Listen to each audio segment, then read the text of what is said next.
Через війну все інше відійшло ніби як на задній план.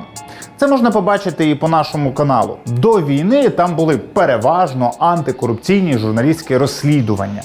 Зараз тотальна більшість відео про війну, про російські воєнні злочини, окупаційний терор, репортажі зі щойно звільнених територій. І з одного боку це природно. З іншого боку, саме через те, що вся наша увага на війні, багато чого важливого залишається ніби як поза нею.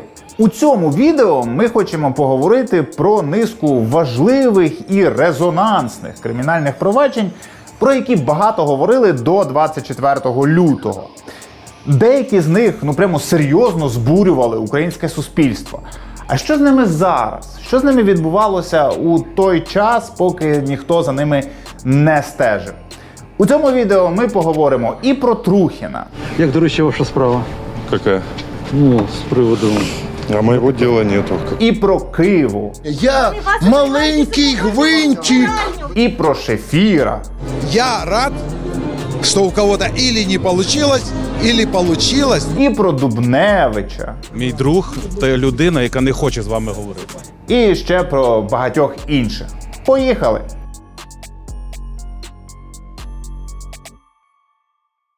Резонансні кримінальні провадження останнього часу під час війни переживають, або не переживають, низку різних проблем. Наприклад, є провадження, які ніби й кудись рухаються, і ніби навіть чимось завершуються, але завершуються практично пшиком. От як практично пшиком частково завершилася історія про ДТП за участі народного депутата, тоді від «Слуги народу», Олександра Трухіна. –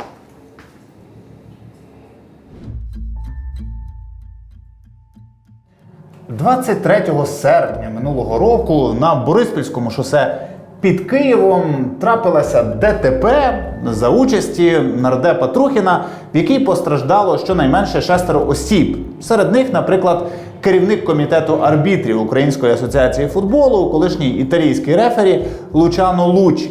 Новина про цю подію почала з'являтися на українських інформаційних ресурсах, а потім почала організовано звідти зникати.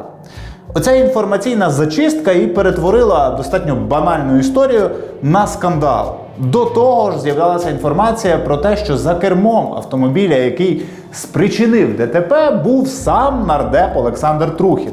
Про це говорив і щонайменше один свідок події. В матеріалах справи повинно бути показ цього свідка. Який вказав саме на пана Трухіна, Який вказав саме на пана Трухіна, да. Сам Трухін наполегливо заперечував, що був за кермом. Але на відео з бодікамери ось цього поліцейського, яке згодом опублікувала «Українська правда», було ще багато чого цікавого. Особливо спроби Трухіна домовитися з поліцейськими. Ось це взагалі стало мемом.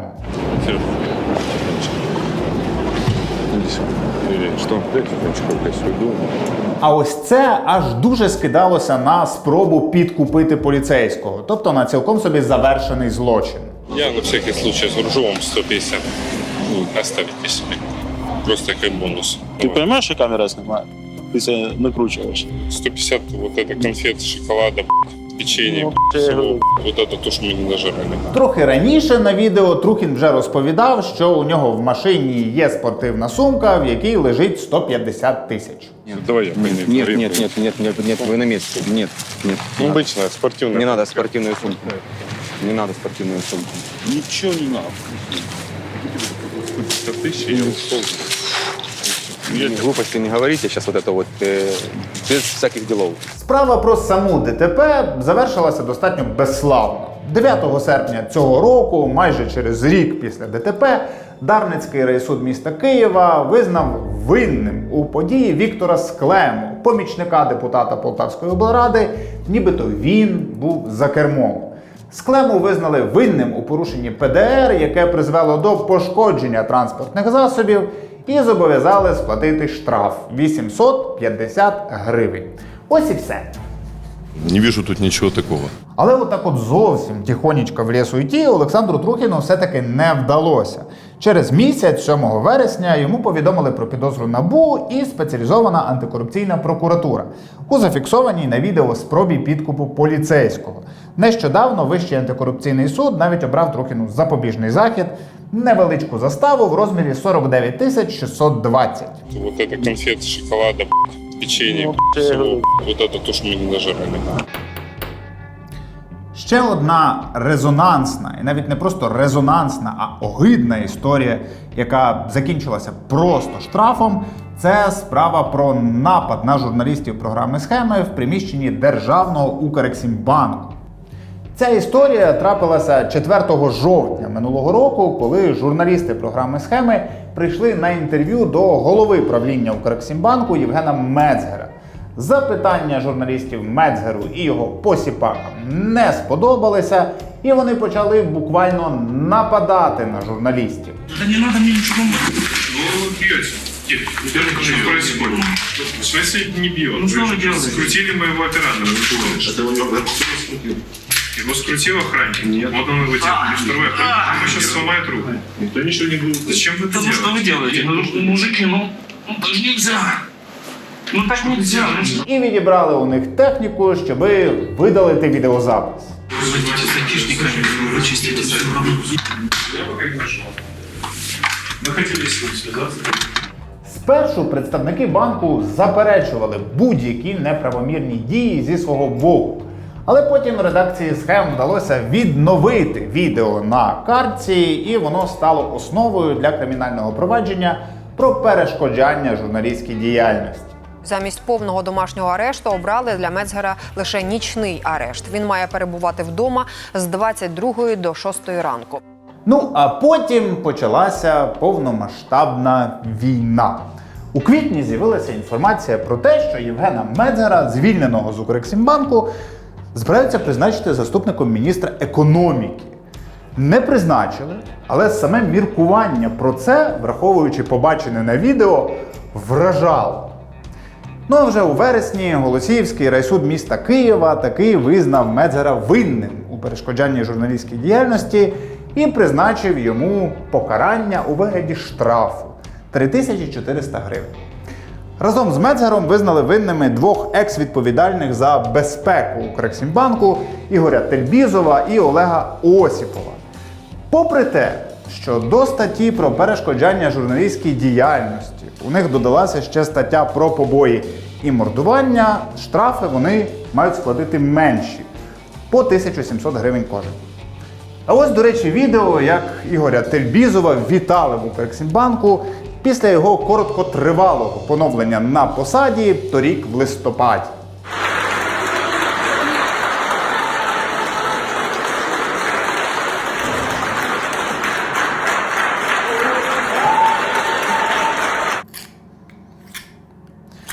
Теж показово, звісно. Бий, крути, відбирай для певного контингенту, будеш героєм. Ну, але справи Трухіна і Укрексімбанку отримали хоча б якийсь розвиток, про який ми знаємо. А є ж низка кримінальних проваджень, колись дуже резонансних, про які ми давно нічого не чули. Ну от, наприклад, скільки було шуму навколо замаху на першого помічника президента Зеленського Сергія Шефіра.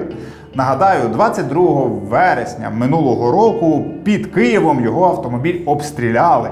І влада красномовно обіцяла сильну відповідь. Передавати мені привіт пострілами з лісу по автомобілю мого друга – це слабкість. А ось відповідь буде сильною.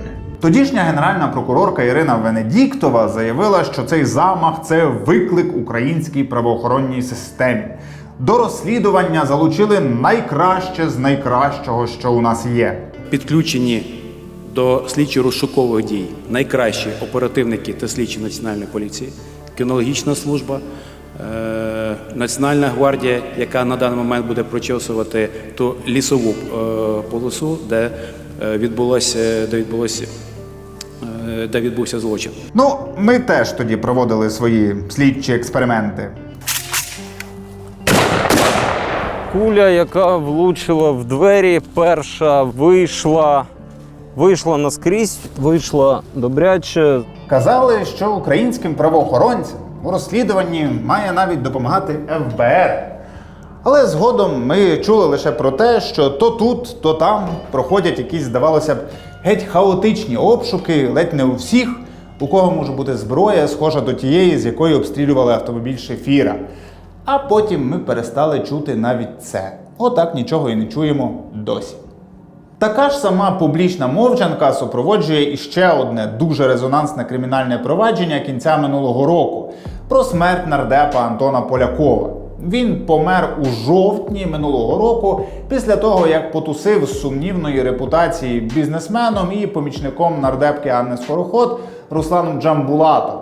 Згодом з'явилася інформація про те, що в його крові виявили суміш метадону з димедролом. Ми не коментуємо, яким чином ця речовина могла потрапити в організм. Слідство триває.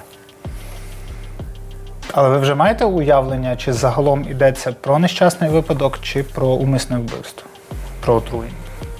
На сьогоднішній день поліція не здобула доказів того, що смерть Полякова мала насильницький характер. Водночас ми до цього часу не відкидаємо жодних з версій. Резонансу справі додавала і сама нардепка Анна Скороход, яка нібито була з Антоном Поляковим заручена. Вона публічно заявляла про вбивство. Я хотела бы открыто и откровенно на всю страну заявить, что Антон Поляков был убит. И не надо придумывать ничего, и не надо рассказывать ничего о наркотиках или еще какой-то белиберде, которую придумывает господин Єнін. Ну і все. Відтоді практично ніяких публічних новин. Днями в розмові з нами Анна Скороход сказала, що провадження досі відкрите, але більше вона розголошувати не може. А Євген Єнін на наші запити у месенджері взагалі ніяк не відповів. Тут я сам себе переб'ю і попрошу вас про дві речі. По-перше, про підписку на наш канал, тому що чим більше вас нас дивиться, з тим більшим натхненням ми для вас працюємо. Ну і по-друге, якщо у вас є така можливість, попрошу вас також про фінансову підтримку для нашої редакції. Усі необхідні для цього дані і реквізити є в описі під цим відео. Дякую вам. А є справи, в яких підозрюваний або обвинувачений вже навіть і не в Україні. Це насправді достатньо типова проблема у резонансних кримінальних провадженнях останнього часу. Трохи пізніше скажемо про Віктора Медведчука, тому що він ніби перший, хто спадає на думку у цьому контексті. Прямо зараз можемо сказати про його посіпаку Іллю Киву. Він наш улюблений герой. Ще до повномасштабної війни Ілля Кива був фігурантом цілої мозаїки кримінальних проваджень, а після його втечі у світ остаточного божевілля і російського телебачення у Іллі Киви додалося іще декілька підозр. У березні підозра у держзраді, підозра у пропаганді війни, а в серпні до цього додалася підозра від НАБУ і САП у, ймовірно, недекларуванні квартири. Але на момент своєї втечі Ілля Кива був навіть не просто підозрюваним, а обвинуваченим в одній справі, яка слухалася вже, по суті, в суді. Це справа щодо бійки, яка відбулася на початку 2020 року в одному з київських ресторанів між Кивою і широко відомим у вузьких колах Михайлом Майманом.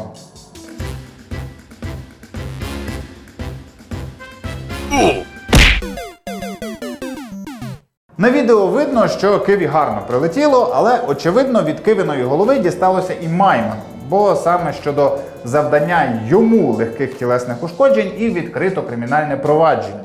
І свого часу тодішній генеральний прокурор Руслан Рябошапка публічно закликав Киву прийти і отримати підозру. Генеральний прокурор, він є незалежним і він не погоджує, з ким він зустрічається, в тому числі з шановними народними депутатами, які, до речі, переховуються від нас і досі не прийшли за своєю підозрою. По-друге, я вас двічі запрошував, приходьте до нас, і ми про це поговоримо. На момент Кивиного переміщення ближче до його природного ареалу цю справу вже розглядав Печерський райсуд Києва. І, можливо, він навіть цю справу розгляне до кінця, і, можливо, навіть визнає Киву винним. Але давайте по-чесному. Чи можна говорити про повноцінне правосуддя тоді, коли воно є заочним, і коли визнаний винним не несе реального покарання? Схожа історія з колишнім головою Конституційного суду Олександром Тупицьким. Він, щоправда, на відміну від Киви, обрав цивілізацію і перемістився у Відень. Але для українського кримінального провадження що Москва, що Відень однаково далеко. У 2020 році Олександру Тупицькому повідомили про підозру через можливий тиск на свідка. Незадовго до цієї підозри запис розмови між Тупицьким і свідком опублікувала програма «Схеми» і отримала підтвердження, що така розмова справді була, безпосередньо від самого свідка.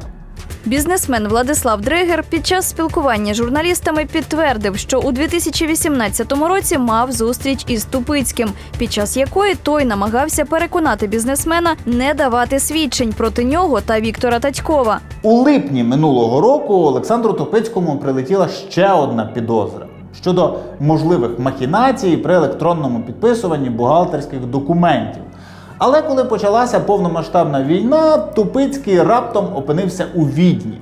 Тепер він переконує, що опинився там цілком законно, але при цьому не приховує, що однією з причин залишатися у Відні для нього є саме ці кримінальні провадження.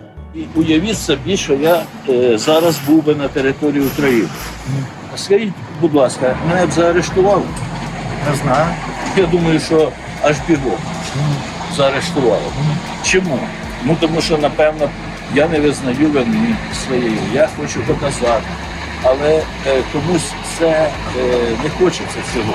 В Офісі Генпрокурора тим часом переконують, що нічого особливо законного у переміщенні колишнього глави Конституційного суду до Австрії не було, і що він навіть перетинав кордон не на своєму автомобілі, а на таксі можливостей. Так чи так, відсутність Тупицького в Україні ставить під сумнів реальне правосуддя в його кримінальних провадженнях. Звичайно, екстрадиція з Австрії видається більш ймовірною, ніж екстрадиція з Росії, але вона теж далеко не гарантована. Ну і звісно ж, є справи, які під шумок війни просто закриваються. Так сталося з кримінальним провадженням щодо народного депутата Ярослава Дубневича, якому повідомили про підозру ще восени 2019 року. За цією справою пильно стежив журналіст Олег Новіков. По суті, його обвинувачують в тому, що він організував закупівлю стрілочних переводів для філії Укрзалізниці. Укрзалізниця, виходить, придбала оці стрілочні переводи не в самому заводі, який є виробником, по суті, і мав би поставляти за низькою ціною, а в посередника, якого пов'язують з самим Дубневичем. По суті, там вийшло перевищення ціни в понад 93 мільйони гривень. У цьому провадженні біда прийшла, звідки не чекали – від Вищого антикорупційного суду. У вересні ВАКС раптом вирішив, що збігли строки досудового розслідування і тому провадження слід закрити. Хоча досудове розслідування у цій справі завершили ще в квітні 2020 року, тобто 2,5 роки тому, і відтоді надали справу сторонам на ознайомлення. Обвинувальний акт до суду відправили на початку лютого цього року, ще до повномасштабного російського вторгнення. В цій справі, до речі, Ярослава Дубневича і арештовували, він вийшов під заставу у 90 мільйонів гривень. Це, на секундочку, у 1800 разів більше, ніж застава, яку сплатив Олександр Трухін. Арештовували і майно Ярослава Дубневича, але не все. Дещо вдалося приховати, як, наприклад, 200 кілограмових золотих злитків, оформлених на кіпрську офшорку. Сама офшорка оформлялася то на доньку Ярослава Дубневича, то на його тестя. Ми з тим тестем торік дуже весело спілкувалися. А я що, по-кіпровськи щось знаю? Був зі мною представник, казав мені підписувати, а дядь мені казав, що я то, що він каже, щоб я робив, я так зробив. Вони що мене питають, чи видають? Я нічого не командую, я є підставне лице. Що? Ну і ось ВАКС вирішив взяти і закрити справу за строками. Рішення, м'яко кажучи, дуже спірне, з низки причин, в які ми вдаватися зараз не будемо, натомість запропонуємо вам резюме Олега Новікова.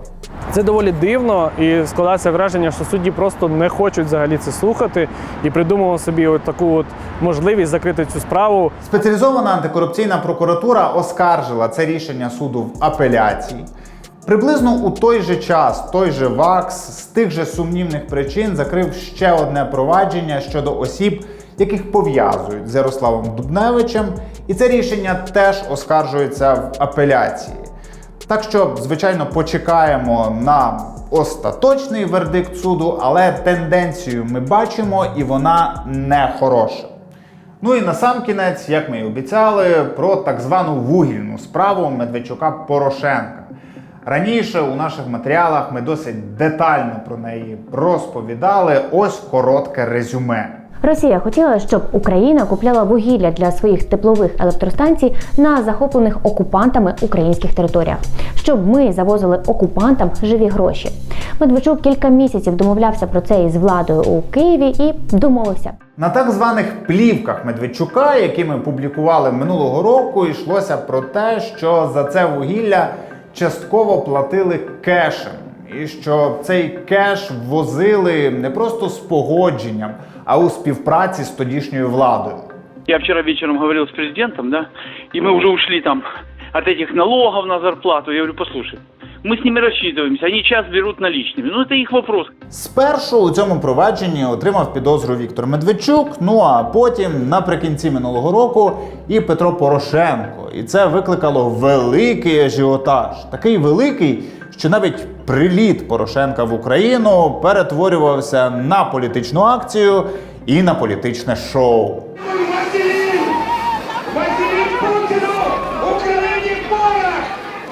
Я вас всіх чекаю біля суду.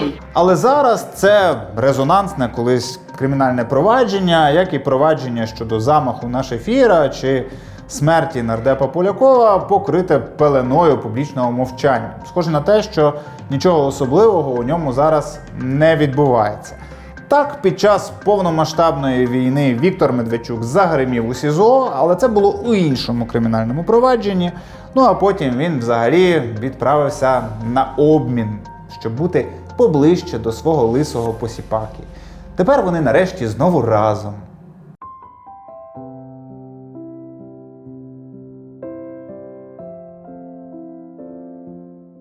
Це, звісно, не до того, що Медведчука не слід було міняти на захисників Азовсталі. Звісно, що треба було.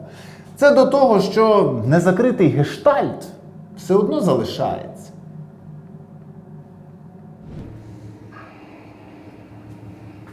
Можливо, втім, є ще одне міркування, чому цей гештальт не закривають. Щоби не викликати збурення і розколу в українському суспільстві. В Україні, бачите, взагалі не є незвичним, щоб кримінальні провадження заморожували з міркувань політичної доцільності. А в умовах повномасштабної, екзистенційної війни ця практика може тільки наростати. Ну, але це припущення.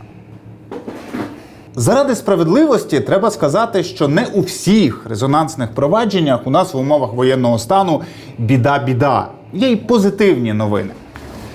Нещодавно новий керівник САП Олександр Клименко скасував постанову про закриття багатостраждального провадження у справі Роттердам Плюс, призначив нову групу прокурорів, і ці нові прокурори вже навіть успішно завершили досудове розслідування. Це означає, що навіть в умовах повномасштабної війни кримінальне провадження, яке впродовж років намагалися вбити, воскресає. Як там з ним буде далі, побачимо. Але надія є.